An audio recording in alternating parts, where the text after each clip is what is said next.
Hello and good morning to everyone. दोस्तों, कैसे आप लोग? स्वागत करता हूं मैं आपका आपकी अपने platform A1 IAS YouTube channel पे। आज हम लोग 12th and 13th of January के कुछ इंपॉर्टेंट करंट अफेयर्स को देखेंगे। ठीक है, 11 जनवरी तक सारे करंट अफेयर्स हमारे हो चुके हैं ना।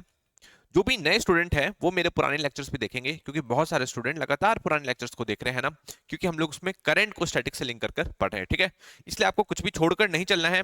जो भी नए स्टूडेंट है उनको मैं बता दूं, जो भी स्टूडेंट बीपीएससी की तैयारी कर रहे हैं, 71st बीपीएससी की तैयारी कर रहे हैं, 72nd बीपीएससी की तैयारी कर रहे हैं, उन सभी स्टूडेंट्स के लिए ये पर्टिकुलर इनिशिएटिव बहुत ज्यादा इंपॉर्टेंट होने वाला है। ठीक है, इसलिए आपको जुड़ के रहना है हमारे इंस्टीट्यूट से, A1 IAS से। ठीक है, इस क्लास की पीडीएफ आपको कहाँ मिलेगी? A1 IAS ऑफिशियल पे मिलेगी। और अभी हमारा हाल फिलहाल में ही ऑफलाइन बैचेस भी लॉन्च होंगे, तो उसकी जो अनाउंसमेंट भी मैं आपके सामने कर दूंगा, ताकि आप हमारे इंस्टीट्यूट से जुड़ सके। ठीक है, बहुत ही किफायती दाम में आपको सारा सिलेबस कंप्लीट कराया जाएगा, जो भी तैयारी करने वाले बच्चे हैं। ठीक है, अब आज के कुछ करंट अफेयर्स देखेंगे, उससे पहले हम लोग कुछ क्वेश्चंस को देखेंगे जो कि मैंने कल के लिए दिए थे आपको। कल टेलीग्राम चैनल पे आपके डाला हुआ था, तो कुछ क्वेश्चंस को हम लोग देखने वाले हैं। ठीक है, तो पहला क्वेश्चन बहुत ज्यादा इंपॉर्टेंट है, यहां से ही इसी टाइप के क्वेश्चन आपके एग्जाम में आने वाले हैं। ठीक है, इसलिए अच्छे से तैयारी करो। पहला क्वेश्चन देखो, पहला क्या है? Bharatpol developed by CBI includes which of the following features. ठीक है, तो भारत पोल के बारे में पूछा गया है। भारत पोल के बारे में कल मैंने आपको बता दिया था। ठीक है, भारत पोल के बारे में क्या बताया था कि इसे लॉन्च किसने किया है? इसे लॉन्च किया है, अनवील किया है अमित शाह जी ने, ये चीज मैंने आपको बताया था। ठीक है, तो यही पूछा है कि भारत पोल को सीबीआई ने डेवलप किया है, includes which of the following feature? Real time assistance for investigation, simplifies Interpol notice request, offered training for international investigation. तो तीनों ही करेक्ट लग रहे हैं, तीनों ही सिग्निफिकेंस मैं ऑलरेडी आपको कल की क्लास में बता चुका हूं। ठीक है, कल की क्लास देखेंगे तो सारी चीजें कवर हो जाएगी। भारत पोल के बारे में और क्या बताया था कि इसे किसने डेवलप किया है? सीबीआई ने डेवलप किया है, ये चीज मैंने आपको बता दिया था, है ना। किससे डील करने के लिए? इंटरपोल से डील करने के लिए, ये चीज मैंने आपको बता दिया था। ठीक है, इंटरपोल के बारे में कुछ जरूरी जानकारी मैंने आपको बताई थी। इन सारी चीजों को आपको अच्छी तरीके से कवर करते हुए चलना है। ठीक है, आगे बात समझ में इस तरीके से कुछ क्वेश्चन निकल के आएंगे, आपको इसको अच्छी तरीके से देखना है। क्वेश्चन नंबर सेकंड पे जाते हैं। क्वेश्चन नंबर सेकंड क्या है? क्वेश्चन नंबर सेकंड है, वेयर इज इंटरपोल हेडक्वार्टर? ठीक है, इंटरपोल के हेडक्वार्टर की बात पूछी गई है कि इंटरपोल का हेडक्वार्टर कहाँ पे है, तो इसका करेक्ट आंसर है लियोन, फ्रांस में। ये चीज आपको ध्यान रखना है। ठीक है, ये चीज मैंने आपको बताया था। इंटरपोल के बारे में बताया था, इंटरपोल इंटरनेशनल पुलिस होती है ना। 1923 में इसकी स्थापना हुई थी, कहाँ पे? लियोन, फ्रांस में। ये चीज आपको ध्यान रखना है। ठीक है, इस तरीके से आप थोड़ा सा लिंक करते हुए पढ़ेंगे, है ना। इंटरपोल का काम क्या है, क्या इसमें एक्टिव पुलिस पर्सनल है, ये सारी चीजें मैं ऑलरेडी आपको कल की क्लास में बता चुका हूँ, तो कल के लेक्चर्स देखेंगे जिसको भी ये क्वेश्चन समझ में नहीं आ रहे हैं ना। कल लेक्चर देखोगे तो सारी चीजें कंप्लीट समझ में आ जाएगी। क्वेश्चन नंबर थर्ड देखते हैं। क्वेश्चन नंबर थर्ड क्या है? Former election commissioner Arun Goel has been appointed as India's ambassador to which country, है ना। इसके बारे में बात कैसे आई थी? कल जब मैं आपको बता रहा था, इलेक्शन कमीशन के जो चीफ हैं, chief election commissioner Shri Rajiv Kumar की द्वारा एक बात कही गई कि जो हमारी जो कंट्री है वो नियरली 1 बिलियन वोटर्स को क्रॉस करने वाले हैं। ठीक है, मतलब जो हमारी कंट्री है उसमें 1 बिलियन वोटर्स होने वाले हैं, जो कि कई सारे कंट्री के पॉपुलेशन से भी ज्यादा है। ठीक है, मतलब इतनी बड़ी डेमोक्रेसी है हमारी इंडिया। तो उनकी तरफ से बयान आ रहा था, मैं उसके बारे में मैं आपको समझा रहा था। ठीक है, वहीं से जिक्र निकाला मैंने अरुण गोयल साहब का, है ना। ये हमारे फॉर्मर इलेक्शन कमिश्नर थे, अभी हाल फिलहाल में ही इन्होंने जब पद छोड़ा तो इन्हें कहाँ पे अपॉइंटमेंट मिल गई है? अब इन्हें बना दिया गया है एज एम्बेसडर टू कौन सी कंट्री? इसका करेक्ट आंसर है क्रोएशिया का, इन्हें एम्बेसडर बना दिया गया है। ये चीज आपको ध्यान रखनी है। ठीक है, तो इस तरीके से चीजों को आप लिंक कर चलोगे। क्वेश्चन नंबर 4 जाते हैं। क्वेश्चन नंबर 4 है, अंजीखड़ ब्रिज, है ना, India's first cable stayed rail bridge is located in which district? इसका इनॉग्रेशन कौन करेंगे? इसका इनॉग्रेशन करेंगे पीएम मोदी जी, है ना। और ये कौन से डिस्ट्रिक्ट में लोकेटेड है? तो इसका करेक्ट आंसर है ये रियासी डिस्ट्रिक्ट में लोकेटेड है। ये चीज आप ध्यान रखेंगे। ठीक है, इसी डिस्ट्रिक्ट में आपको पता ही है कि कुछ दिन पहले एक आतंकवादी हमला भी हुआ था, है ना, जिसमें कई सारे श्रद्धालु मारे गए थे। इसको भी आपको थोड़ा सा याद रखते हुए चलें, चीजों को थोड़ा सा लिंक करते हुए पढ़ते हुए चलो, तभी चीजें याद रहेगी। क्वेश्चन नंबर 5 पे चलेंगे। The 38th national game of India which will be held in which state? कौन से स्टेट में इसे हेल्ड किया जाएगा? तो इसका करेक्ट आंसर है उत्तराखंड में हेल्ड किया जाएगा, और उत्तराखंड के अलग अलग सिटीज में इसको मनाया जाएगा। ये चीज आपको ध्यान रखना है। ठीक है, इसमें योगा भी है ना। और एक और मैंने आपको बताया था, मटाखम करके एक स्पोर्ट मैंने बताया था, है ना। उसको भी थोड़ा सा देख लोगे, कल के लेक्चर आप देखोगे तो सारी चीजें कवर हो जाएगी, है ना। तो इंपॉर्टेंट क्वेश्चन थे ये 5 क्वेश्चन, हम लोग कल के करंट अफेयर से हम लोग अभी देख रहे थे। अब हम लोग आज के करंट अफेयर्स देखेंगे, 12th and 13th of January के कुछ करंट अफेयर्स देखेंगे। ठीक है, तो पहली न्यूज देख लीजिए। पहली न्यूज क्या आ रही है कि India's organic export poised to reach rupees 20,000 crore by 2028। ठीक है, तो इंडिया के ऑर्गेनिक एक्सपोर्ट 20,000 करोड़ तक पहुंच सकते हैं। ये किसने कहा है? ये कहा है पीयूष गोयल साहब ने। ये चीज आपको ध्यान रखना है, ठीक है। ये कौन है? ये हमारे कॉमर्स मिनिस्टर हैं। ये चीज आप ध्यान रखेंगे, है ना। तो इन्होंने कहा है कि 2028 तक हमारे जो ऑर्गेनिक प्रोडक्ट हैं 20,000 करोड़ को क्रॉस कर सकते हैं। ये चीज आपको ध्यान रखना है, ठीक है। अब आपको याद होगा कि कल मैंने आपको बताया था, कल नहीं कुछ दिन पहले मैंने आपको बताया था कि जो हमारे टोबैको एक्सपोर्ट्स हैं, है ना, इस तरीके से आपको थोड़ा सा डेटा को याद करते हुए चलना पड़ेगा। टोबैको का एक्सपोर्ट है ये इस साल 13,000 करोड़ को क्रॉस कर चुके हैं। ये चीज आपको ध्यान रखना है, ठीक है। मतलब हम लोगों ने इतने 1,000 करोड़ का जो टोबैको है वो दूसरी मार्केट में बेच दिया, इंडिया ने बेच दिया, ठीक है। कितने करोड़ का? 13,000 करोड़ का। ये इंपॉर्टेंट डेटा मैंने आपको याद करने के लिए कहा था, ठीक है। टोबैको एक्सपोर्ट्स को बढ़ाने के लिए टोबैको बोर्ड ऑफ इंडिया गठित करी गई थी। ये चीज मैं ऑलरेडी आपको बता चुका हूं। टोबैको बोर्ड ऑफ इंडिया का गठन कब हुआ था ये आप मुझे नीचे कमेंट सेक्शन में बताएंगे। इसके हेडक्वार्टर से रिलेटेड ऑलरेडी क्वेश्चन आ चुका है, ठीक है। टोबैको नहीं तो टी बोर्ड ऑफ इंडिया था, ठीक है। इनमें से कुछ का क्वेश्चन आ रखा है ऑलरेडी यूपीएससी में, तो आपको थोड़ा सा ध्यान रखना है, ठीक है। टोबैको बोर्ड ऑफ इंडिया का हेडक्वार्टर क्या है इसके बारे में आपको ध्यान रखना है कि इसका हेडक्वार्टर कहां पे है। इसका हेडक्वार्टर है गुंटूर, आंध्र प्रदेश में। ये चीज आप ध्यान रखेंगे, ठीक है। तो इस तरीके से कुछ क्वेश्चन निकल के आते रहते हैं, आपको चीजों को थोड़ा सा लिंक करके चलना होगा, है ना। अब देखो टोबैको एक्सपोर्ट वाला आपको याद रहेगा। अब आपको थोड़ा सा ऑर्गेनिक प्रोडक्ट्स के बारे में भी याद रखना है, कुछ फैक्ट्स के बारे में याद रखना है, ठीक है, ऑर्गेनिक प्रोडक्ट्स के बारे में। अभी हम लोग 2023-24 की बात करें, मतलब पिछले साल की जब बात करें 2023-2024 में हम लोग 5,000 करोड़ से लेकर 6,000 करोड़ तक के 5,000, ये डेटा आपको थोड़ा सा याद रखना है। अगर आप मेंस भी लिखेंगे तो उसमें भी आप इस डेटा को यूज कर सकते हैं, ठीक है। तो 5,000 करोड़ से लेकर 6,000 करोड़ तक के जो ऑर्गेनिक प्रोडक्ट है उसका हम लोग एक्सपोर्ट करते हैं। ये चीज आपको ध्यान रखना है, ठीक है। अब जो हमारे पीयूष गोयल साहब हैं जो कि हमारे कॉमर्स मिनिस्टर हैं, इसी को कह रहे हैं कि अगले 3 साल में हमें इसे 20,000 करोड़ पहुंचाना है। ये चीज आपको ध्यान रखना है, ठीक है। तो इस तरीके से आपको चीजों को लिंक करते हुए पढ़ना होगा। इस तरीके से याद कर लो, टोबैको का 13,000 करोड़ ऑलरेडी हम लोग क्रॉस कर चुके हैं और इंडिया सेकंड लार्जेस्ट प्रोड्यूसर है आफ्टर चाइना। ये चीज आप ध्यान रखेंगे। इसका हेडक्वार्टर कहां पे? टोबैको बोर्ड ऑफ इंडिया का हेडक्वार्टर गुंटूर, आंध्र प्रदेश में। अब चलिए ऑर्गेनिक प्रोडक्ट पे जाएंगे कि ऑर्गेनिक प्रोडक्ट हम लोग 2023-24 के अनुसार 5,000 करोड़ से लेकर 6,000 करोड़ तक का अभी हम लोग एक्सपोर्ट करते हैं और हमें इसे बढ़ा के कितना करना है? 20,000 करोड़ करना है। ये चीज आपको ध्यान रखनी है, ठीक है। तो चीजें आई थिंक आप समझ पा रहे होगे। इसी तरीके से आपको चीजों को थोड़ा सा याद करते हुए चलना होगा, है ना। तो ये किसने कहा था? ये कहा था पीयूष गोयल साहब ने। किसके बारे में? ऑर्गेनिक, ये ऑर्गेनिक फार्मिंग के ऑर्गेनिक प्रोडक्ट्स के बारे में बात कर रहे थे। ये चीज आपको ध्यान रखना है, ठीक है। अभी ऑर्गेनिक फार्मिंग क्या होती है, ऑर्गेनिक प्रोडक्ट्स क्या होते हैं, इसके बारे में थोड़ा समझ लेते हैं कि ऑर्गेनिक फार्मिंग होती क्या है ना। ऐसे तो आप सबको पता है, बट स्टिल हम लोग क्या करते हैं, हम लोग छोटी से छोटी चीज को भी कवर करते हुए चलते हैं और उसको ऊपर तक, बड़े लेवल तक भी लेकर जाते हैं। तो यही फायदा है हमारे इस इनिशिएटिव का, है ना। तो ऑर्गेनिक फार्मिंग वही है यार, जब किसी भी चीज में, जब कोई भी प्रोडक्शन करने में, कुछ भी एग्रीकल्चर फार्मिंग करने में हम लोग सिंथेटिक केमिकल का इस्तेमाल ना करें तो उसे हम लोग क्या कह देंगे? उसे हम लोग कह देंगे ऑर्गेनिक फार्मिंग। ये चीज आपको ध्यान रखना है, ठीक है। मतलब हम लोग सिंथेटिक केमिकल का यूज नहीं करेंगे, हम लोग इंसेक्टिसाइड, पेस्टिसाइड, इस सब का यूज नहीं करेंगे, ठीक है। गलत तरीके से जो प्रोडक्शन को बढ़ाने का इस्तेमाल नहीं करेंगे, कुछ केमिकल्स डाल के प्रोडक्शन को बढ़ाने का इस्तेमाल नहीं करेंगे किसी एग्रीकल्चर लैंड पे, तो उसे हम लोग क्या कहेंगे? उसे कहेंगे सिंथेटिक ऑर्गेनिक फार्मिंग। ये चीज आपको ध्यान रखना है, ठीक है। मतलब हम लोग को एनवायरमेंट पे डिपेंड होना है और एनवायरमेंटल साइंस का यूज करना है। ये चीज आपको ध्यान रखना है, ठीक है। तो हमारा काम है एनवायरमेंट पे डिपेंड करना, एनवायरमेंटल साइंस का यूज करना, ना कि हमें केमिकल्स का यूज करके गलत तरीके से एग्रीकल्चर प्रोडक्शन को बढ़ा देना, ठीक है। तो यही क्या है? यही है ऑर्गेनिक फार्मिंग। सिंपल शब्दों में ये चीज आपको ध्यान रखना है, ठीक है। जो चीजों को आसानी से आप समझ पाए उसे आपको ज्यादा कॉम्प्लिकेटेड करके नहीं चलना, ठीक है। इस चीज को आप ध्यान रखेंगे। जितनी चीजों को कॉम्प्लिकेटेड रहेंगे करेंगे उतनी ज्यादा मुश्किल होगी आपको चीजों को याद करने में, ठीक है। तो ऑर्गेनिक फार्मिंग से रिलेटेड आई थिंक आप ये चीज समझ चुके होंगे। मतलब हम लोग को एनवायरमेंट पर डिपेंड करना है, एनवायरमेंट से रिलेटेड चीजों का इस्तेमाल कर सकते हैं, बट किसी भी केमिकल का इस्तेमाल नहीं करेंगे, तो उसे कहेंगे ऑर्गेनिक फार्मिंग, है ना।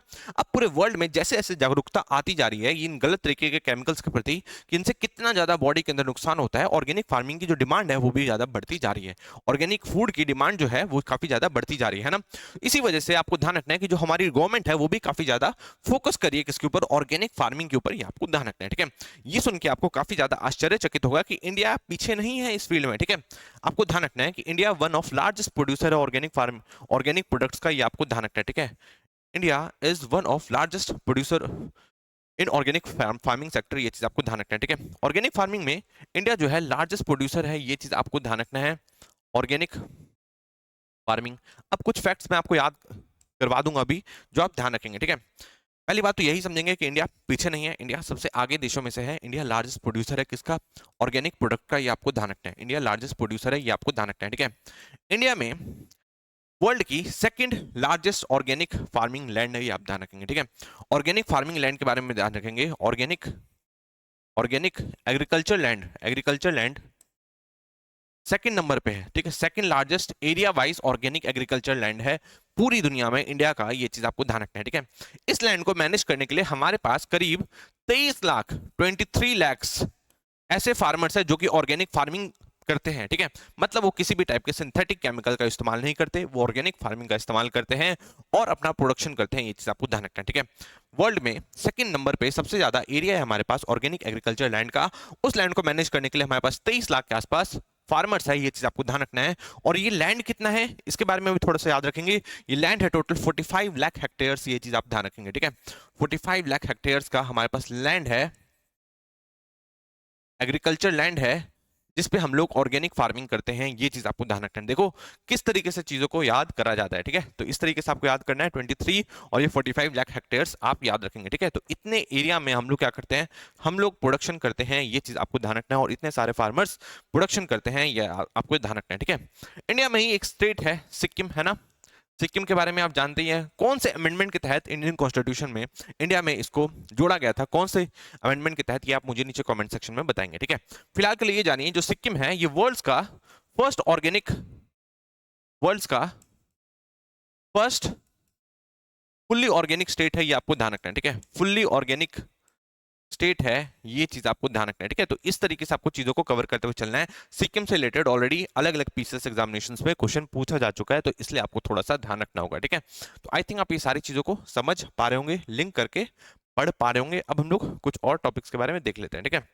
अब देखिए पीयूष गोयल साहब ने क्या कहा है। पीयूष गोयल साहब ने ये कहा कि हम लोग को 20,000 करोड़ तक पहुंचना है। अभी हमारी प्रोडक्शन कितनी है, अभी हमारी प्रोडक्शन है 5,000 करोड़ से लेकर 6,000 करोड़ तक, ठीक है। आगे इन्होंने वही बात बताई कि प्राइम मिनिस्टर मोदी जी ने 78th इंडिपेंडेंस डे जब हम लोग लास्ट ईयर मना रहे थे, तो उस टाइम भी ऑर्गेनिक फार्मिंग पे बल देने की बात की कि कैसे इससे ज्यादा काफी ज्यादा फायदा हो सकता है हमारे फार्मर्स का भी और हमारे लोगों का भी, क्योंकि वो लोग अच्छा खाना खाएंगे तो ऑब्वियसली बेनिफिट तो होगा ही, ठीक है। तो इस तरीके से आपको थोड़ा सा ध्यान रखना है। और ये सारी बातें कब कर रहे थे पीयूष गोयल जी कर रहे थे जब 8th एडिशन मनाया जा रहा था किस चीज का, national programme for organic production का। उस समय ये सारी बातें कह रहे थे कौन, पीयूष गोयल जी, ये चीज आपको ध्यान रखना है, ठीक है।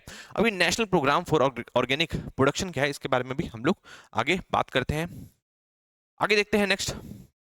और भी बहुत सारे अलग अलग पोर्टल्स लॉन्च करे गए, जैसे कि ट्रेसनेट 2.0, ठीक है। अलग अलग टाइप के पोर्टल्स भी लॉन्च करे गए हैं, उसके बारे में भी हम लोग आगे अभी देख लेते हैं, ठीक है। तो ऑर्गेनिक फार्मिंग आपको समझ में आ गया।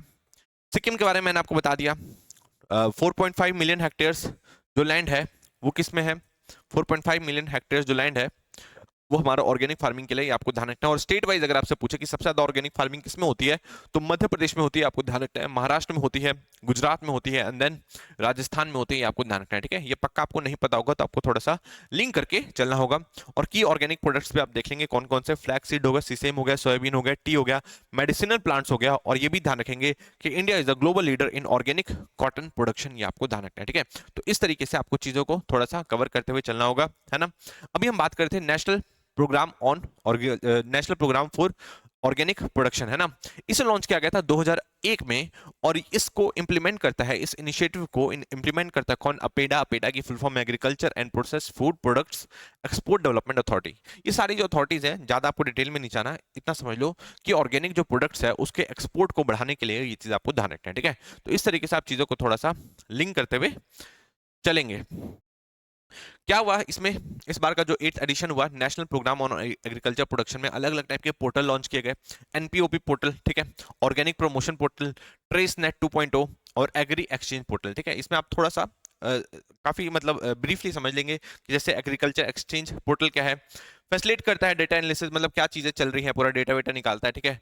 ट्रेस नेट 2.0 में हम लोग क्या करते हैं, जो कि ऑर्गेनिक प्रोडक्ट्स हैं जो हमारे जा रहे हैं फार्मर से लेके मार्केट तक पहुंच रहे हैं, उनको ट्रेस करने का काम करते हैं। तो एग्रीकल्चर प्रमोशन पोर्टल क्या करता है, जो हमारे प्रोडक्ट्स हैं, जो फार्मर्स है, जो फूड प्रोडक्शन ऑर्गेनाइजेशन है, ठीक है, फार्मर्स प्रोड्यूसर ऑर्गेनाइजेशन है, इन सबको लिंक करता है किसके साथ, मार्केट के साथ, और जो बायर्स हैं उन लोगों के साथ लिंक करता है। ये चीज आपको ध्यान रखना है, ठीक है। एनपीओपी पोर्टल का भी वही काम है, ये चीज आप ध्यान रखेंगे। तो इस टाइप के पोर्टल्स भी लॉन्च करे गए हैं इस बार, कब, 8th एडिशन ऑफ एनपीओपी, ये चीज आप ध्यान रखेंगे, ठीक है। इसमें आपको मेन चीज जो बतानी थी वो मैं ऑलरेडी आपको बता चुका हूँ। इस तरीके से आपको थोड़ा सा कवर करते हुए चलना है, ठीक है।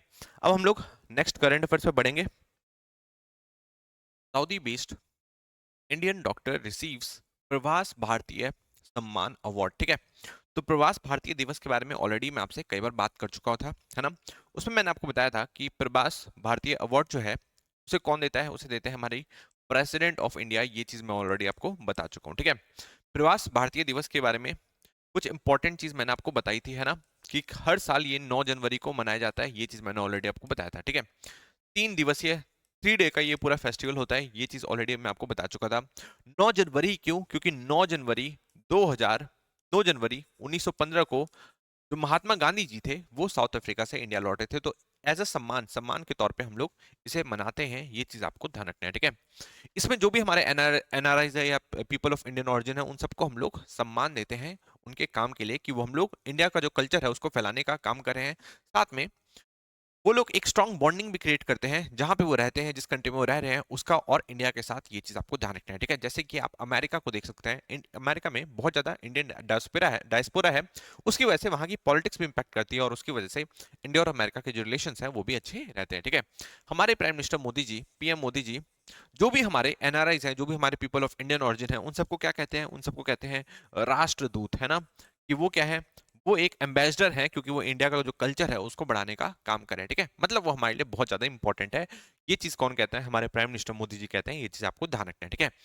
प्रवासी भारतीय अवार्ड जो है, प्रवासी भारतीय अवार्ड है, इसका गठन कब किया गया था? इसका गठन किया गया था 2003 में, इन्हीं लोगों को सम्मान देने के लिए। ये चीज आपको ध्यान रखना है, ठीक है। इस बार जो मनाया गया, इस बार कहाँ मनाया जा रहा है इसके बारे में ऑलरेडी आपको बता चुका था, उड़ीसा में मनाया जा रहा है। और इस बार 27 लोगों को सम्मान दिया गया है। ये चीज आपको ध्यान रखना है, ठीक है। उसी में से एक बहुत इंपॉर्टेंट पर्सनैलिटी है जो कि अभी सऊदी अरेबिया में रह रहे हैं और वहां पे सेवा कर रहे हैं, डॉक्टर सैयद अनवर खुर्शीद साहब, ठीक है। अब ये कौन है? ये डॉक्टर हैं और ये पिछले 40 साल से वहीं पे प्रैक्टिस कर रहे हैं। ये आपको ध्यान रखना है, ठीक है। वहां के एक हॉस्पिटल में वो प्रैक्टिस कर रहे हैं, किंग फैजल हॉस्पिटल में, और लगातार अपनी सेवा दे रहे हैं। ये चीज आपको ध्यान रखना है। इन्होंने कोविड के टाइम पे भी काफी अच्छा काम किया। जो हज के लिए जो लोग जाते हैं यहाँ से, उनको भी, उनमें भी अगर किसी को प्रॉब्लम आ जाती है तो उसकी भी वो काफी हेल्प करने की कोशिश करते हैं। प्लस इन्होंने जो यहाँ से के जो मजदूर हैं या यहाँ के जो लोग हैं जो सऊदी अरेबिया में बस गए हैं, उनके जो बच्चे हैं उनको पढ़ाने के लिए भी वहां पे भी उन्होंने एक स्कूल भी खोला है। ये सबको ध्यान रखना है, ठीक है। मतलब ये लगातार ही सेवा देने की बात करते हैं, तो इनको भी इस बार अवार्ड दिया गया था, है ना। अवार्ड मिलने के बाद ये काफी ज्यादा खुश थे। इन्होंने कहा कि मैं तो इस रेस में था ही नहीं, मुझे तो पता ही नहीं था कि मुझे भी ये अवार्ड मिल सकता है, ठीक है। मुझे इस अवार्ड की सिग्निफिकेंस तो पता था, पर मुझे नहीं लगा था कि मुझे इस अवार्ड के काबिल समझा जाएगा, और मुझे इस काबिल समझा गया है। तो मैं बहुत ज्यादा आभारी हूँ इंडियन गवर्नमेंट का। ये किसने कहा?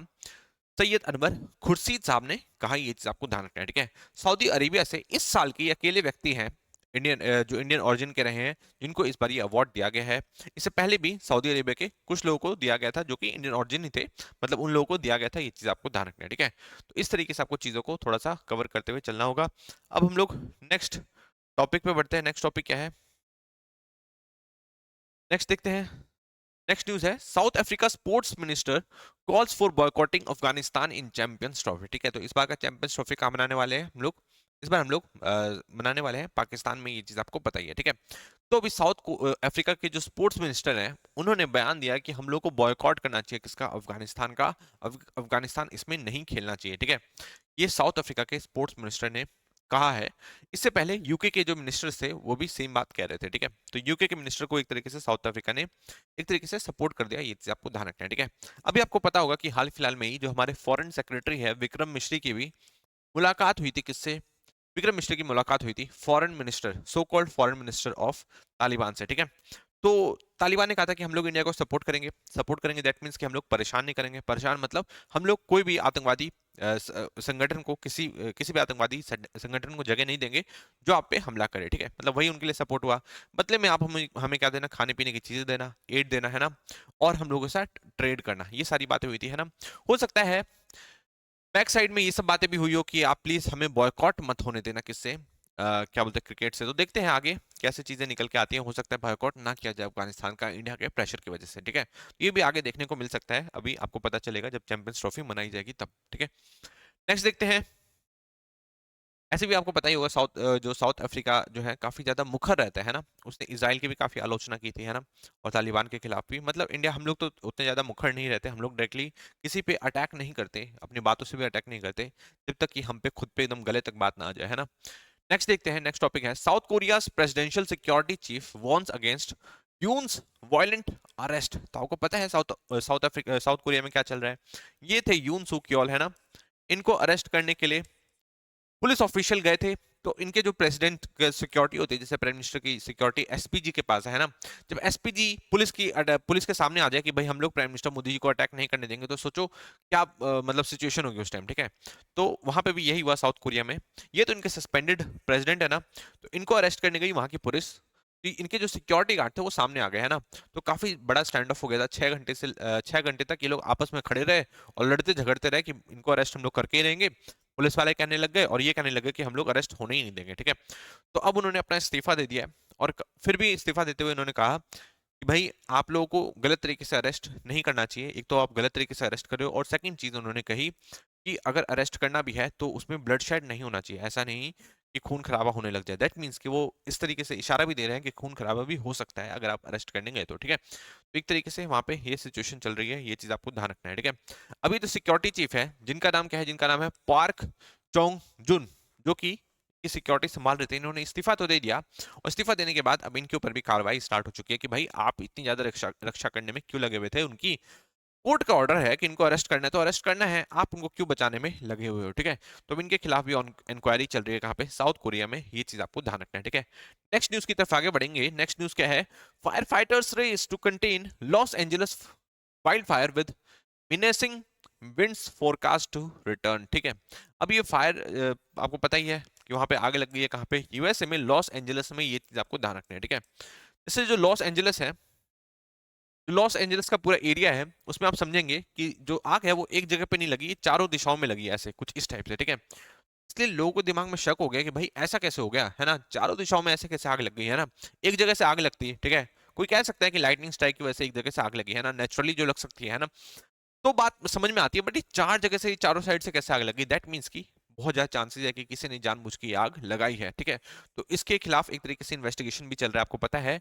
आपको ये जान के हैरानी होगी कि इससे पहले जो इन्वेस्टिगेशन हुए हैं कहाँ पे, अमेरिका में, उसमें पाएगा कि जो 85% जो आग लगते हैं ना, हाल फिलहाल में जो आग लगे हैं 85% जो आग लगते हैं, उसे जानबूझ के लगाया जाता है, ठीक है। या तो कोई आदमी लगा देता है, या तो कोई और लगा देता है आके, ठीक है, जानबूझ के या एक्सीडेंटली भी लग जाते हैं, ठीक है। बट वो नेचुरली रीजंस की वजह से बहुत ही कम होता है, ठीक है। तो ऐसा भी देखने को मिल रहा था कहाँ पे, यूएसए में। अभी हाल फिलहाल में उत्तराखंड में भी बहुत भयंकर आग लगी थी, है ना। उससे भी मुझे यही लग रहा था कि यार कुछ लोगों ने जानबूझ के उसे आग लगाई है, वो नेचुरली चीजें लग नहीं रही थी, ठीक है। अभी लॉस एंजलिस में भी सेम चीज चल रही है, ये आपको ध्यान रखना है, ठीक है। तो एक तरीके से काफी ज्यादा उसको रोकने की कोशिश करी है। कई सारे जो फेमस सेलिब्रिटीज थे उन लोगों के घर तक जल गए हैं, ये चीज आपको ध्यान रखना है। मतलब काफी सिचुएशन जो है काफी ज्यादा बदतर है ना। हॉलीवुड के कई सारे फेमस जो फिल्म स्टार हैं, उन लोगों के डायरेक्टर हैं, उन लोगों के घर भी जल गए हैं, और काफी लोगों को प्रॉब्लम हो रही है, ये चीज आपको ध्यान रखना है, ठीक है। पानी की हेलीकॉप्टर से बौछार करी जा रही है, और ये इस तरीके के पिंक फायर रिटार्डेंट का इस्तेमाल किया जा रहा है, ये आपको ध्यान रखना है, ठीक है। ये क्या है, पिंक फायर रिटार्डेंट, अब इसके बारे में हम लोग थोड़ा सा देख लेंगे, है ना। पिंक फायर रिटार्डेंट का यूज किया जा रहा है ताकि जो आग है उसको रोका जाए, है ना। अब पानी के साथ प्रॉब्लम क्या है कि जब हम लोग पानी फेंकते हैं, आग जब आ रही होती है उसके आसपास, तो गर्मी की वजह से जो पानी है वो भी इवेपोरेट होने लग जाता है, ये चीज आपको ध्यान रखना है, ठीक है। मतलब बहुत हद तक मतलब रोक तो सकता है पानी आग को, बट उसको भी काफी मुश्किल हो जाती है, क्योंकि गर्मी इतनी ज्यादा होती है कि वो जो पानी है वो भी इवेपोरेट करने लग जाता है, ये चीज आपको ध्यान रखना है, ठीक है। तो इस टाइप के ये जो पिंक फायर रिटार्डेंट है, इसका इस्तेमाल किया जाता है जो आग है, जो फैल रही है आग, उसको रोकने के लिए, उसको खत्म करने के लिए, उसको रोकने के लिए या उसको स्लो करने के लिए, ये चीज आप ध्यान रखेंगे, ठीक है। ये जो पिंक फायर रिटार्डेंट है, ये किस चीज का बना हुआ है, तो ये भी चीज आपको ध्यान रखनी है कि जो पिंक फायर रिटार्डेंट है ये केमिकल से बनता है, और केमिकल में अमोनियम फॉस्फेट का यूज किया जाता है, ये चीज आपको ध्यान रखना है, ठीक है। अमोनियम फॉस्फेट का यूज किया जाता है, ये चीज आप ध्यान रखेंगे, ठीक है। इस तरीके से आपको चीजों को थोड़ा सा समझ कर कवर करते हुए चलना होगा। इस तरीके से असली पढ़ाई होती है A1 IAS पे, आपको ध्यान रखना है, ठीक है। अब हम लोग देखते हैं नेक्स्ट नेक्स्ट टॉपिक की तरफ आगे बढ़ेंगे। नेक्स्ट टॉपिक है Myanmar military air strike kills dozens in Rakhine village, UN says, ठीक है। तो यूनाइटेड नेशन की तरफ से कहा गया है कि जो म्यांमार मिलिट्री है, जो कि गलत तरीके से अ, सत्ता को कब्जा कर बैठी हुई है ना। उसके चीफ का नाम भी मैंने आपको बताया था, उनके चीफ का नाम क्या है, जनता चीफ कौन है, मिन ओंग हिलैंग, है ना, मिन ओंग हिलैंग, जो गलत तरीके से सत्ता कब्जा कर बैठे हुए हैं। उन्होंने अभी हमला कर दिया किसके ऊपर, रखाइन विलेज के ऊपर एयर स्ट्राइक करी है, उसमें 40 लोगों के आसपास के लोगों की मौत हो गई थी। ये चीज आपको ध्यान रखना है, ठीक है। और इसको कंफर्म किया है किसने? अराकन आर्मी ने भी, है ना। अब अराकन आर्मी, आप मेरे मुंह से शायद पहली बार ये नाम सुन रहे होंगे। अराकन आर्मी के बारे में मैं भी आपको बता देता हूँ, काफी ज्यादा इंपॉर्टेंट न्यूज है आपके एग्जाम परस्पेक्टिव से। मैं आपको दिखा देता हूँ एक पिक्चर। ये है, देखो बांग्लादेश है, बांग्लादेश में कौन आ गया है? मोहम्मद यूनुस, इसके बारे में आपको पता है, ठीक है, जो कि काफी ज्यादा इंडिया के अगेंस्ट में आपको पता है ना। यहाँ पे है रखाइन स्टेट, रखाइन स्टेट के बारे में आपसे पूछा जा सकता है कि रखाइन स्टेट किससे रिलेटेड है, तो म्यांमार से रिलेटेड है ना। म्यांमार में ये जो आर्मी है उनका लगभग इससे कंट्रोल हट गया है, और यहाँ पे है अभी अराकन आर्मी वाले। अराकन आर्मी ने इस पे कब्जा कर रखा है, ये आपको ध्यान रखना है, ठीक है। अराकन आर्मी बहुत ज्यादा परेशान करेंगे उसको, बांग्लादेश को, और यहाँ पे म्यांमार की मिलिट्री को भी, है ना। म्यांमार की मिलिट्री ने अभी इस पे हमला कर दिया और इस पे 40 लोगों की मौत हो चुकी है, ये चीज आपको ध्यान रखना है, ठीक है। अब इसमें भी बहुत सारे लोग हैं, बुद्धिस्ट भी है, मुस्लिम्स भी है, अब किसकी मौत हुई है अभी आगे जाकर कंफर्म होगा, ये चीज आपको ध्यान रखना है, ठीक है। अभी के लिए ये ध्यान रखेंगे कि रखाइन स्टेट है और इससे कौन बिलोंग करता है? इससे बिलोंग करते हैं अराकन आर्मी वाले, ये आपको ध्यान रखना है, अराकन आर्मी यहीं से बिलोंग करती है, ये चीज आपको ध्यान रखनी है, ठीक है। जिसे इंडिया का प्रॉक्सी भी कहा जाता है कि ये जो है इंडिया के इशारों पे काम करती है, कौन? अराकन आर्मी, और एक तरीके से बांग्लादेश पे प्रेशर बनाने का काम करे कौन? अराकन आर्मी, ये चीज आपको ध्यान रखना है, ठीक है। इस तरीके से आप ध्यान रखेंगे। ये क्या है? ये है सितवे पोर्ट, सितवे पोर्ट के बारे में आपको ध्यान रखना है। यहाँ पे आपको दिखेगा सितवे पोर्ट, इस तरफ दिखेगा सितवे पोर्ट। अब ये सितवे पोर्ट को हुई अभी इंडिया ने अक्वायर कर लिया है, ये चीज आपको ध्यान रखना है, ठीक है। अब सितवे पोर्ट को कंट्रोल कौन कर रहा है? सितवे पोर्ट को कंट्रोल कर रहा है इंडिया, ये चीज आप ध्यान रखेंगे, ठीक है।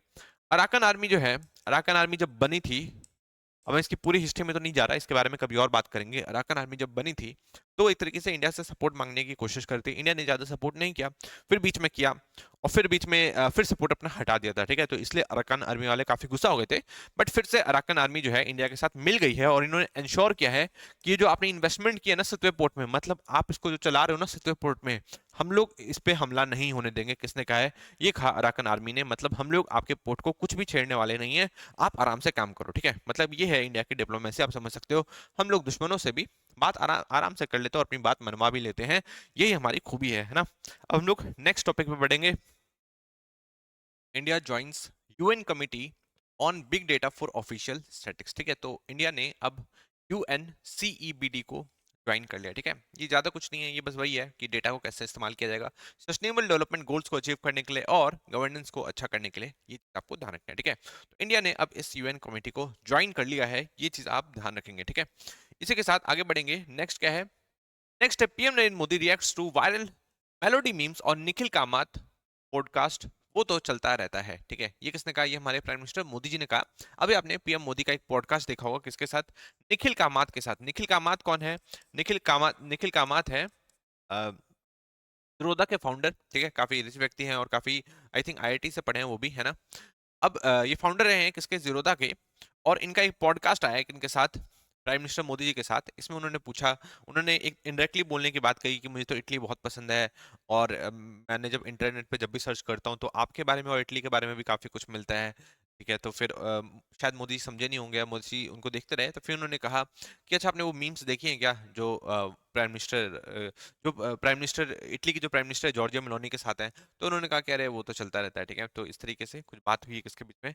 प्राइम मिनिस्टर मोदी के बीच में और निखिल कामत के बीच में। नेक्स्ट है Indo Canadian MP Chandra Arya enters PM race as Trudeau announces exit, ठीक है। तो आपको पता है कि जो जस्टिन ट्रूडो थे वो करीब 9 साल पावर में रहे, ये आपको पता होना चाहिए, ठीक है। 2015 में उन्होंने पावर संभाली थी और लगभग 2025 के स्टार्टिंग में उन्होंने छोड़ दिया, तो 9-10 साल का मतलब लगभग उनका एक्सपीरियंस रहा as a prime minister of Canada, ठीक है। वो लिबरल पार्टी से बिलोंग करते थे, और उसी पार्टी से एक और व्यक्ति है चंद्रा आर्या, है ना। अब इनके बारे में आपने सुना होगा, कैसे सुना होगा?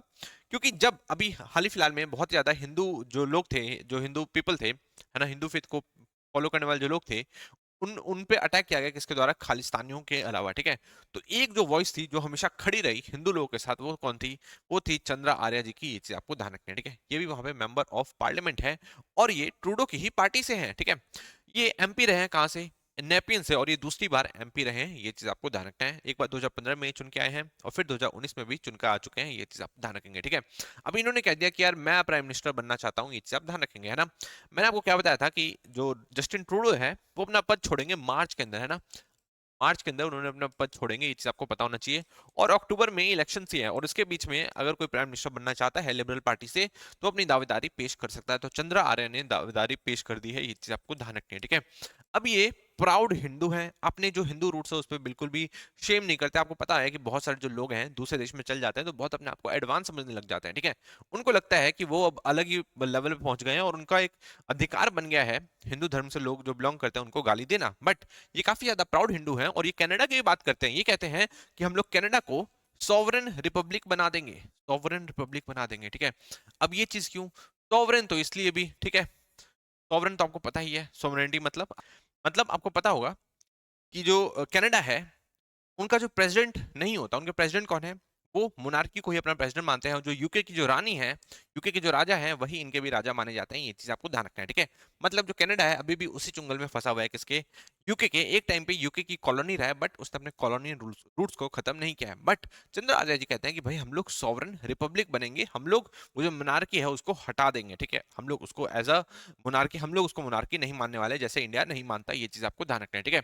इंडिया का भी कॉलोनियल हिस्ट्री रही है बट क्या बोलते हैं उसने कभी भी मोनार्की को अपना प्रेसिडेंट माना नहीं, आपको पता ही है, अपना अपनी मोनार्की मानी नहीं। ये चीज आपको पता होगा, ठीक है। तो इस तरीके से कौन कहता है चंद्रयान आर्य, और ये बोलते हैं कि हम लोग इन्फ्लेशन भी कम करेंगे। बहुत सारी बातें इन्होंने कही है और इन्होंने एक तरीके से सोवरेनिटी की भी रक्षा करने की बात कही है। कहाँ पे, कनाडा की। ये चीज आपको ध्यान रखना है, ठीक है।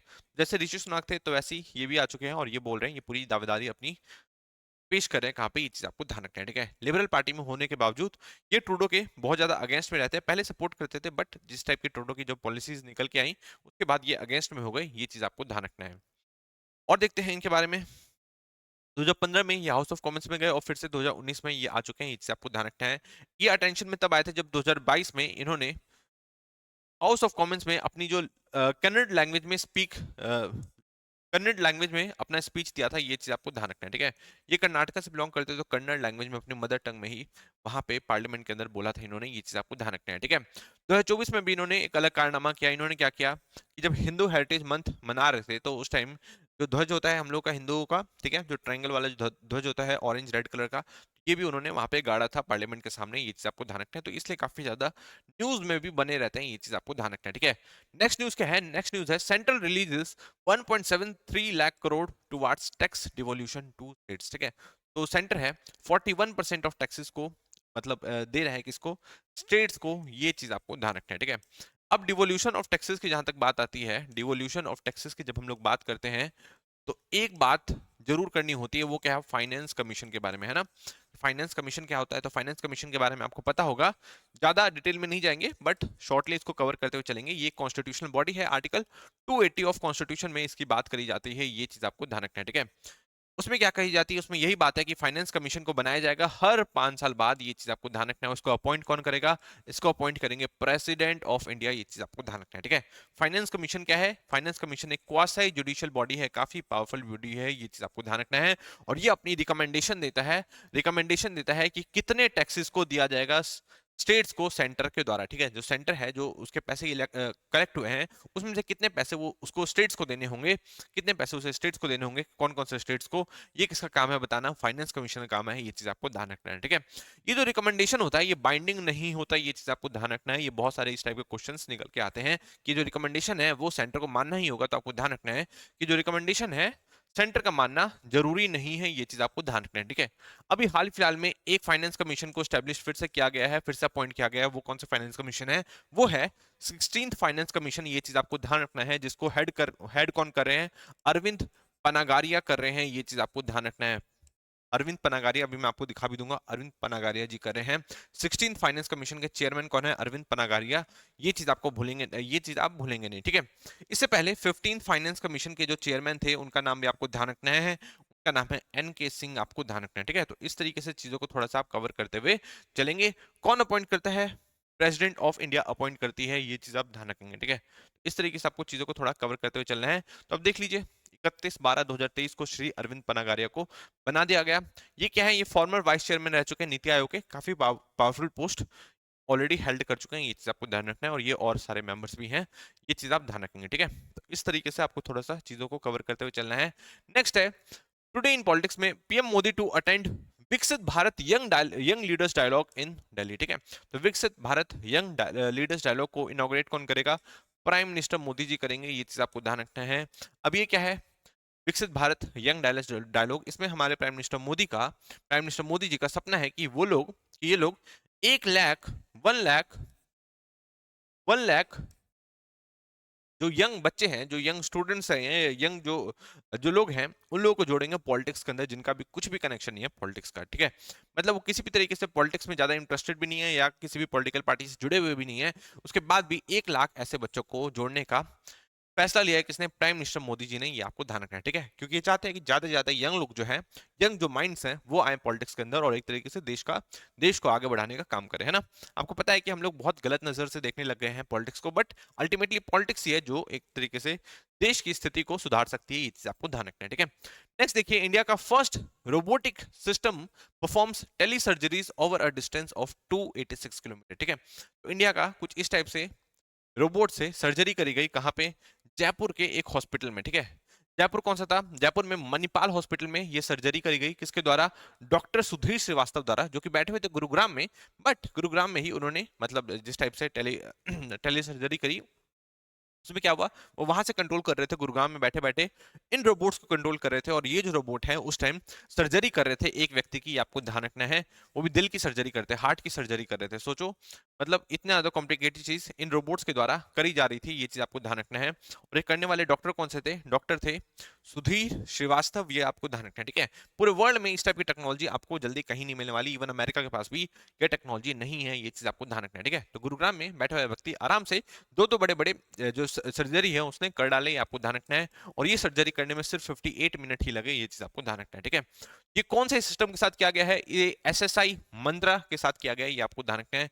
ये जो रोबोटिक सिस्टम है इसको एसएसआई मंत्रा कहते हैं, जो कि इंडिया ने खुद ही बनाया है, ये चीज आपको ध्यान रखना है, ठीक है। तो इस तरीके से आपको चीजों को थोड़ा सा आप कवर करते हुए चलेंगे। नेक्स्ट देखते हैं, एसएसआई मंत्र के बारे में आपको समझ में आ गया, और इसको अप्रूवल भी मिल चुका है कि अब इसको हम लोग यूज भी कर सकते हैं, ये चीज आपको ध्यान रखना है। और जो कि पूरे वर्ल्ड में सिर्फ इंडिया में ही हो रहा है, ये चीज आप ध्यान रखेंगे, ठीक है। तो इस तरीके से आप थोड़ा चीजों को कवर करते हुए चलेंगे। नेक्स्ट देखते हैं, नेक्स्ट है Republic day celebration 2025 Veer Gatha 4.0 sees record participation with 1.76 crore student, ठीक है। तो वीर गाथा 4.0 को हम लोग अब मना रहे हैं, ये आपको ध्यान रखना है, ठीक है। ये वीर गाथा क्या है इसके बारे में समझिए। वीर गाथा में हम लोग जो हमारे आर्मी पर्सनल रहे हैं, ठीक है, जो हमारे आर्मी वाले जो पर्सनल रहे हैं, जो हमारे देश के सैनिक रहे हैं, उन्होंने कैसे अपना बलिदान दिया, जो गैलेंट्री अवार्डीज रहे हैं, ठीक है, उनको एक तरीके से सेलिब्रेट करते हैं। इन गैलेंट्री अवार्डीज जो भी रहे हैं, ठीक है, इनकी जो वीर गाथाएं हैं उनको हम लोग लिखने की कोशिश करते हैं, उनको लिखने की कोशिश करते हैं। कौन? हमारे बच्चे ये सब जो है उन पे एसेज लिखते हैं, उनकी वीर गाथा के लिए मतलब लाइंस लिखते हैं, ठीक है। और इसमें बहुत सारे स्टूडेंट ने 1.76 करोड़ स्टूडेंट ने पार्टिसिपेट किया है, ये आपको ध्यान रखना है, ठीक है। इसमें से कई सारे जो लोग हैं, 100 लोगों को एक तरीके से सेलेक्ट किया जाएगा, और उन सबको इस बार रिपब्लिक डे में शामिल होने का मौका भी मिलेगा, और साथ में उन लोगों को 10,000 रुपए भी मिलेंगे, 10,000 रुपए भी सबको मिलेंगे, ये चीज आपको ध्यान रखना है, ठीक है। तो वीर गाथा में वही होता है जो कि गैलेंट्री अवार्ड ही रहे हैं, है ना, सबकी वीर गाथाएं लिखी जाती हैं हमारे बच्चों द्वारा, और उनको सेलेक्ट करके फिर उनमें से 100 बच्चों को सुपर 100 जिसे कहा जाएगा, उनको 10,000 रुपए दिए जाएंगे, किसके द्वारा? मोदी जी द्वारा, ये चीज आप ध्यान रखेंगे, ठीक है। तो इस तरीके से आपको चीजों को कवर करते हुए चलना है। इनको भी स्टेजेस में बांट दिया है, जैसे कि 3 से 5 साल के जो ग्रेड में जो बच्चे हैं, 3 से 5 ग्रेड के जो बच्चे हैं, फिफ्थ थर्ड क्लास लेके फिफ्थ क्लास तक के बच्चे, उनको अलग किया है। ग्रेड 6 से 8 के अलग किया है, और 9 से 12 को अलग किया गया। और इनमें से जो भी बच्चे निकल के आएंगे, वो जो उनको सुपर 100 में डाला जाएगा, उन सुपर 100 को 10,000 रुपए दिए जाएंगे, ये चीज आपको ध्यान रखना है, ठीक है। 10,000 रुपए दिए जाएंगे, ये चीज आपको ध्यान रखना है। वीर गाथा को हम लोग 2021 से, वीर गाथा हम लोग 2021 में हम लोगों ने मनाना स्टार्ट किया था, और अब इसको हम लोग, या अब इसका 4th एडिशन मनाया जा रहा है, ये आपको ध्यान रखना है, ठीक है। वीर गाथा अमृत का वो अमृत काल हमारा चल रहा है ना, आजादी का अमृत महोत्सव हम लोग मना रहे हैं, इसलिए हम लोगों ने वीर गाथा को भी स्टार्ट किया था, ये चीज आप ध्यान रखेंगे। प्राइम मिनिस्टर मोदी जी ने इसे स्टार्ट किया था, ये चीज आप ध्यान रखेंगे, ठीक है। नेक्स्ट है PM Modi to attend AI action summit in France on Feb 10 to 11 French president Macron, ठीक है। तो आपको पता होगा कि फ्रांस में वहाँ के प्रेसिडेंट है इमैनुअल मैक्रोन ने कहा है कि हम लोग एआई एक्शन समिट करेंगे, और उसमें जो प्राइम मिनिस्टर मोदी जी हैं, जो कि इंडिया के प्राइम मिनिस्टर हैं, वो भी उसमें शिरकत करने वाले हैं। किसकी तरफ से ये कहा गया है? ये कहा गया मैक्रोन की तरफ से, ये चीज आपको ध्यान रखना है, ठीक है। ये कहीं पे भाषण दे रहे थे तो उसमें ही ये बात कही गई। अभी इंडिया की तरफ से कंफर्मेशन नहीं आई है, बट वो आई जाएगी, है ना। तो इसमें जो हमारे प्राइम मिनिस्टर मोदी जी हैं एक तरीके से फ्रांस में जाएंगे और वहां पे पार्ट लेंगे एआई समिट में, ये चीज आपको ध्यान रखना है, ठीक है। नेक्स्ट न्यूज देखते हैं। नेक्स्ट है Ram temple event was on Jan 22 bye it's anniversary is celebrated on Jan 11। ठीक है, तो जनवरी 11 को आपको पता है कि एनिवर्सरी मनाई गई किसकी, हमारी राम जन्मभूमि की। ठीक है, तो राम मंदिर बनाया गया था पिछले साल, है ना, 22 तारीख को मनाया गया था, आपको पता होना चाहिए ना। 22 तारीख को इसके कपाट खोले गए थे, आपको पता ही है। और उसके बाद भी इस साल भी 22 तारीख को ही मनाने वाले थे, बट हमारे हिंदू वर्ष के हिसाब से ये जो पर्टिकुलर दिन है, जिस पर्टिकुलर दिन के तहत हम लोग ने 22 तारीख को मनाया था, वो पर्टिकुलर दिन इस बार 11 तारीख को पड़ रहा है ना। जैसे आपको पता होगा कि जैसे दिवाली भी है, हर साल चेंज होती रहती है डेट, तो वैसे ही इस बार 11 तारीख को पड़ रहा है, तो हम लोग 11 तारीख को ही इस बार एनिवर्सरी मना रहे हैं किसकी, राम मंदिर की। ये चीज आपको ध्यान रखना है। ठीक है, राम मंदिर के बारे में हम ध्यान रखेंगे कि ये जो नागरा स्टाइल ऑफ आर्किटेक्चर को फॉलो किया गया है, ये चीज आपको ध्यान रखना है। नागरा स्टाइल ऑफ आर्किटेक्चर को फॉलो किया गया है, ये चीज आपको ध्यान रखना है। ठीक है, नागरा स्टाइल ऑफ आर्किटेक्चर अगर आप यूपीएससी की तैयारी करें तो काफी अच्छे से पढ़ लेना, इंपॉर्टेंट आपको पता ही है। ये कब इमर्ज हुआ था, ये 5th सेंचुरी, ज्यादा हम लोग डिटेल में नहीं जाएंगे, 5th सेंचुरी सी से फिर इमर्ज हुआ था कौन सा, नागरा स्टाइल ऑफ आर्किटेक्चर, ये चीज आप ध्यान रखेंगे। ठीक है, तो राम मंदिर के बारे में आप ये चीज ध्यान रखेंगे, जो राम मंदिर है ये रेड सैंडस्टोन से, रेड सैंडस्टोन से बनाया गया था। ये जो रेड सैंडस्टोन है कहाँ से आई थी, ये अम, मिर्जापुर से आई, है ना, मिर्जापुर से आई, और राजस्थान के बंसी पहाड़पुर से भी आई है, ये आपको ध्यान रखना है। ठीक है, बंसी पहाड़पुर से रेड सैंडस्टोन को लाया गया था और उससे बनाया गया ये पूरा राम मंदिर, ये चीज आपको ध्यान रखना है। नागरा स्टाइल ऑफ आर्किटेक्चर हम लोग फॉलो करते हैं, ये चीज आप ध्यान रखेंगे। ठीक है, 2019 में सुप्रीम कोर्ट का वर्डिक्ट आया था, है ना, जिसमें कहा गया था कि जो भी ये डिस्प्यूटेड लैंड है वो पूरा का पूरा हिंदी कम्युनिटी को बिलोंग करता है और इस पे राम मंदिर बन सकता है। किसने कहा था, 2019 में अमेंडमेंट के तहत आया था, ये चीज आपको ध्यान रखना है। ठीक है, उससे पहले आपको पता ही है कि 6 दिसंबर आई थिंक 1992 था ना, 1992 को ही जो बाबरी मस्जिद थी, जो ढांचा था, उसको गिरा दिया गया था, ये चीज आपको ध्यान रखना है। और जिसके बाद कई सारी सरकारों को बर्खास्त कर दिया गया था, किसके द्वारा, सेंटर के द्वारा, ये चीज आपको पता ही होगा। ठीक है, इसी चीज को मनाने के लिए, इस बार इसकी फर्स्ट एनिवर्सरी को मनाने के लिए एक 1.25 लाख लैम्प्स को, दिए को जलाया गया, कहाँ पे, नेपाल के अंदर, जनकपुर के अंदर, ये चीज आपको ध्यान रखना है। ठीक है, तो इस तरीके से आप चीजों को कवर करेंगे। आपको पता है ये नेपाल भी है, नेपाल भी श्री राम जी को ऑब्वियसली मानता है, क्योंकि वहाँ पे हिंदू लोग रहते हैं और श्री राम जी का कनेक्शन कहीं ना कहीं नेपाल से भी है, आपको पता ही है। ठीक है, तो उनके जनकपुर के अंदर 1.25 लाख दिए उन्होंने जलाए, क्योंकि फर्स्ट एनिवर्सरी मनाई गई किसकी, राम मंदिर की, ये चीज आप ध्यान रखेंगे। ठीक है, नेपाल के साथ ही हमारी एक एक्सरसाइज होती है, एक्सरसाइज का नाम क्या है, सूर्य किरण, जो कि इस बार कहाँ मनाई जा रही है, जो कि इस बार मनाई जा रही है नेपाल के अंदर, ये चीज आपको ध्यान रखना है। पिछली बार कहाँ मनाई गई थी, पिछली बार मनाई गई थी इंडिया के अंदर, ये चीज आपको ध्यान रखनी है। ठीक है, इसके बारे में मैं आपको कल बताऊंगा, आज की वीडियो जो है काफी लंबी हो जाएगी। तो सूर्य किरण एक तरीके से इंडिया और नेपाल की मिलिट्री एक्सरसाइज है, जो कि इस बार हम लोग नेपाल में कर रहे हैं। ठीक है, इसी के साथ आज की वीडियो को समाप्त करते हैं।